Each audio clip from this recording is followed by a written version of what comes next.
back to my kitchen. So for today's recipe, we are going to be making a baked panini pasta.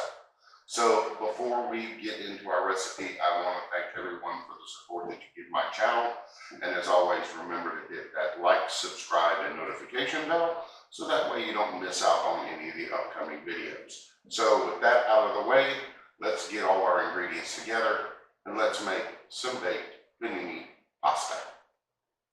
For our baked panini pasta, you're going to need the following: panini pasta, provolone cheese, sour cream, shredded mozzarella, grated Parmesan, ground beef, I'm using 80/20, Italian sausage, onion chopped, garlic minced, crushed tomatoes, tomato paste, tomato sauce, sugar, beef bouillon, dried basil, dried parsley, salt, dried oregano, thyme, pepper, and red pepper flakes.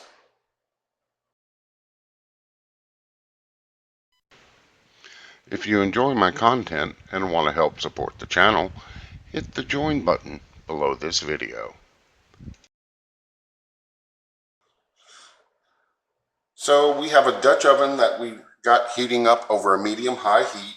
So to this, we are going to add in our Italian sausage and our ground beef. I'm going to break this up just a little bit. And what we're going to do, we're going to cook this till it's about halfway done, and then we're going to start adding in some vegetables. All right, as you can see, our ground beef and sausage is about halfway cooked. So now we're going to add in our onions, and we're going to cook this until our onions are translucent. As you can see, our onions are starting to become translucent. So to this, we're going to add our garlic,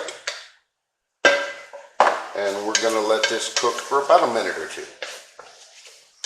All right, so our garlic has been cooking for about a minute. So to this, we are going to add in our crushed tomatoes,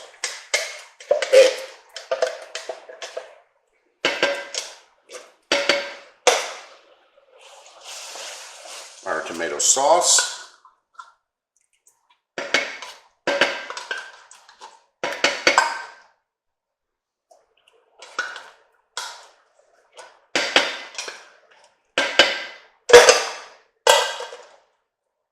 our tomato paste, and then we're going to add in our seasonings, which is our sugar, our beef bouillon, our basil, our parsley, our salt, oregano, thyme, pepper, and red pepper flakes.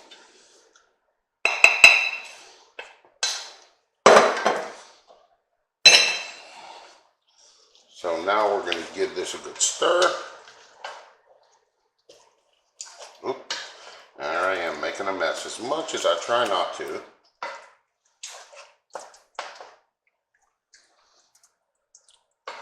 Get some of this out the way.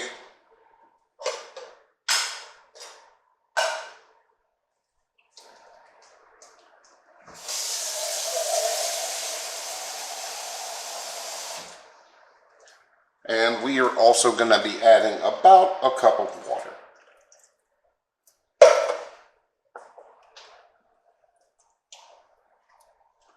So we're going to let this come up to a light boil. Then we're going to cover this and let it simmer for about 20 minutes. So this has been going for 15 minutes. And to this, we are going to add in our pasta, our panini pasta, which we have cooked per the package instructions.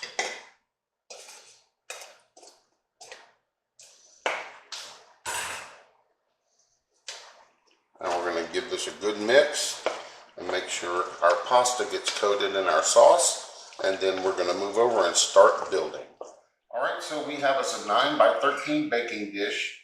And we are going to put in roughly half of our mixture into our dish.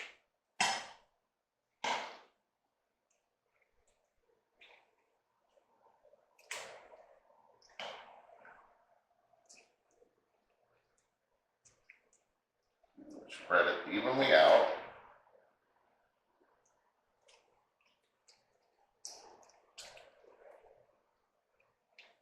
A little bit more right here on the edge.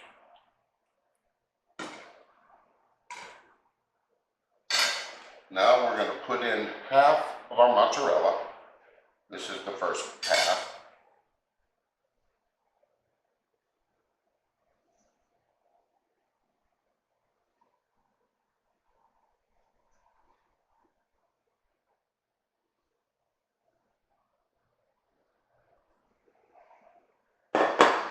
And we're going to top this with our provolone.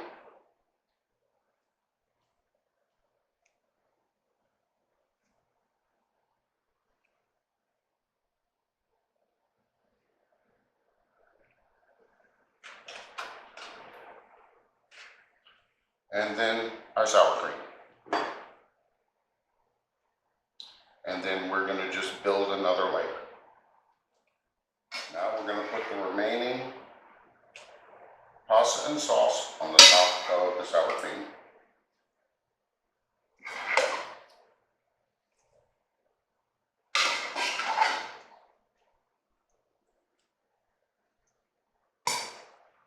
Trying to not make a mess this go around.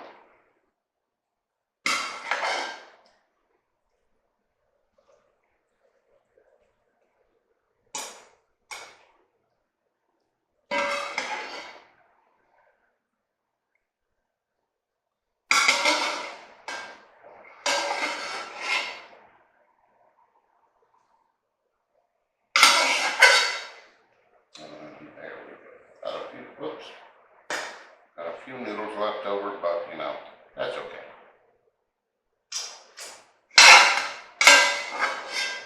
Ouch. There we go. Put him in there. Grab a towel.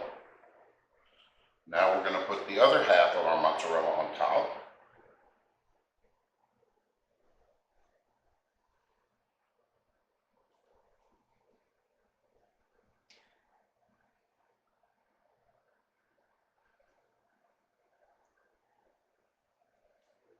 Yeah, I know I'm making a mess,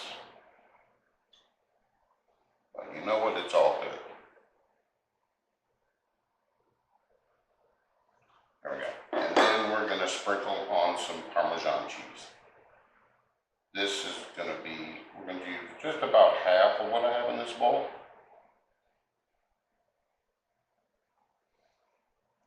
And there we go.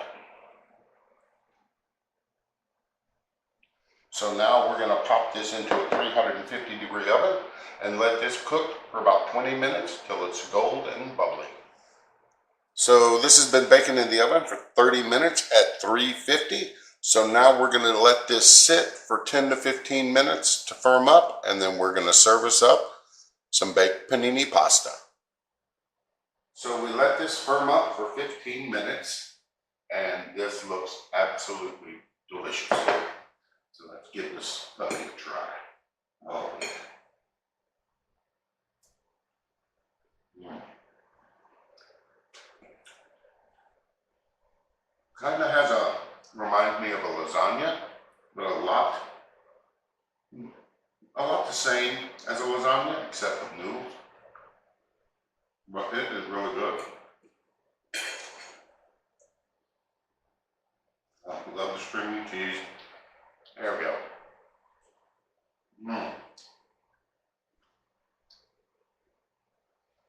I'm definitely going to be making this again.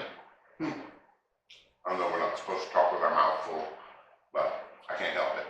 So I really do hope you give this recipe a try. I really do think you'll like it. Not very difficult to make. And as always, thanks for watching. And remember, hit that like and notification bell so that way you don't miss out on any of my upcoming videos. So until next time, enjoy cooking in the kitchen. And I'm going to finish up this plate.